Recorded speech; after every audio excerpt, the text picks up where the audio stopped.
സൂര്യനങ്ങ് കത്തിച്ചരിച്ച് ആകാശത്ത് നിൽക്കണത്. എന്താ ചൂട് ഇനി വെള്ളത്തിരിക്കാൻ വേണ്ടി പറ്റില്ല. ചാടാ പ്രാങ്കിന്റെ വെള്ളത്തിലേക്ക്. ചൂടത്തൊന്ന് വെള്ളത്തിലേക്ക് വന്നപ്പോ ഇപ്പൊ ഒരു സുഖമുണ്ട്. ആഹാ കൂടി നാരം ഷിജാനെ സോപ്പേ വാടാ ഈ വെള്ളത്തിൽ കിടക്കാൻ വേണ്ടി.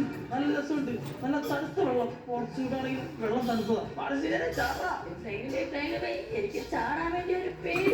ചാടാൻ വേണ്ടി പേടിയാ? അതിനല്ലടാ നിനക്ക് ട്യൂബ് ഇട്ട് തന്നേക്കുന്നത്. ഇങ്ങോട്ട് ചാടാ. ഞാൻ അങ്ങോട്ട് തന്നെ അതോ നീ ഇങ്ങോട്ട് ചാടുന്നു? രണ്ടിലൊന്നും പറഞ്ഞിട്ടുള്ള കാര്യം. ഞാൻ അങ്ങോട്ടേക്ക് വന്നോളാം. ഫ്രാങ്ക്ലിൻ ഭായി വിളിച്ചെന്നെ വെള്ളത്തിൽ മുക്കണേക്കാ നല്ലത് ഞാൻ അങ്ങോട്ട് പോണേ. ഓക്കെ ട്യൂബുകളാണ് കുഴപ്പമില്ല. രണ്ടും കൽപ്പിച്ച് ചാടാ. ഓക്കെ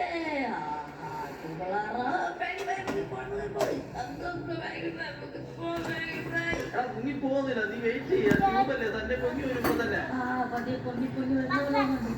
പക്ഷെ ഇതെന്താ കിടന്ന് ആടിക്കളി. നീ എന്താ പഠിക്കുന്നത്? ട്യൂബ് എങ്ങനെയാണോ മുങ്ങും താഴും പിന്നെ മുങ്ങും താഴും അങ്ങനെയാണ് ട്യൂബിന്റെ പരിപാടി. ഇത് പോലും അറിയാതെയാണല്ലോ. പക്ഷെ എനിക്ക് നീന്തറിയാൻ പാടില്ല. ശരിക്കും